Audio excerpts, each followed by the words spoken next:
ঢাকা উত্তর ও দক্ষিণ city corporation নির্বাচনের ভোট গ্রহণ শেষে চলছে গণনা। সকাল ৮টায় শুরু হয়ে ভোট চলে বিকেল ৪টা পর্যন্ত। এখন পর্যন্ত ১১৪টি কেন্দ্রের ফল পাওয়া গেছে।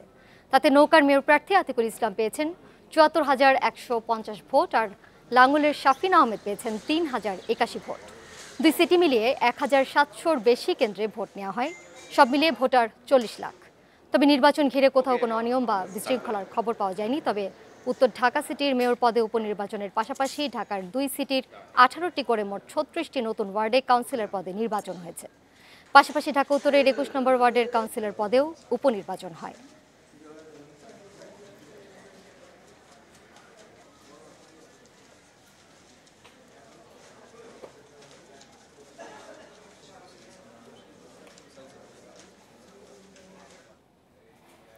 ভোট গণনার সবশেষ খবর জানাতে বঙ্গবন্ধু আন্তর্জাতিক সম্মেলন কেন্দ্র থেকে আমাদের সাথে এই মুহূর্তে যুক্ত হয়েছেন সহকর্মী মাসুদুর রহমান।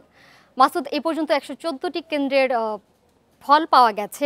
বাকি কেন্দ্রগুলোর ফলাফল পাওয়া যেতে আর কতটা সময় লাগতে পারে জানতে পেরেছেন আপনি?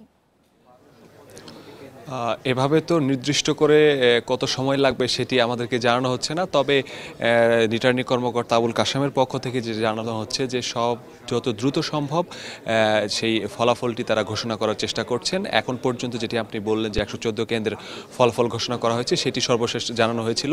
এখানে 5 থেকে 10 মিনিট পরই আবুল কাশেম যে ফলাফল তার হাতে আসছে সেই ফলাফলগুলো তিনি গণমাধ্যমের সামনে তুলে ধরছেন। তো এর আগে বিকেল 5টার দিকে এই বঙ্গবন্ধু সম্মেলন কেন্দ্রে ফলাফল আসতে শুরু করে।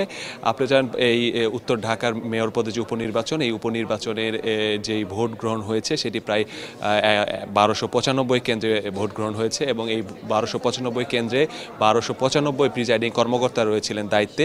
তো এই ১২৯৫ প্রিজাইডিং কর্মকর্তারা তাদের কেন্দ্র থেকে যখন ভোট গণনা শেষ হয়েছে সেই ফলাফলের শীটটি হাতে নিয়ে তারা বঙ্গবন্ধু আন্তর্জাতিক সম্মেলন কেন্দ্রে আসতে শুরু করেছে বিকেল 5টা থেকে। তার পরে তারা এখানে যারা রিট কর্মকর্তা আছে এই নির্বাচনের জন্য দায়িত্বে তাদের কাছে এসে তাদের সেই শীটটি তারা জমা দিচ্ছেন এবং রিটার্নিং কর্মকর্তা সেটি এদিক কোনো সমস্যা আছে কিনা সেই শীটে বা সেই কেন্দ্রে কি পরিমাণ ভোট কি পরিমাণ ভোট পড়েছে সেগুলো নিয়ে একটি পূর্ণাঙ্গ শীট তৈরি করেন এবং সেই পূর্ণাঙ্গ শীটটি তৈরি করে রিটার্নিং কর্মকর্তার কাছে এনে দেন। এই রিটার্নিং কর্মকর্তা সেটি আমাদের সামনে গণমাধ্যমের কাছে তুলে ধরেন। তো এখন পর্যন্ত 14টি কেন্দ্রের ফলাফল আমাদের হাতে এসেছে। এরপরে আরও কেন্দ্রের ফলাফল হাতে আসলে আমরা আপনাদের মাধ্যমে জনগণকে জানাতে পারবো। মাসুদুর, ধন্যবাদ আপনাকে।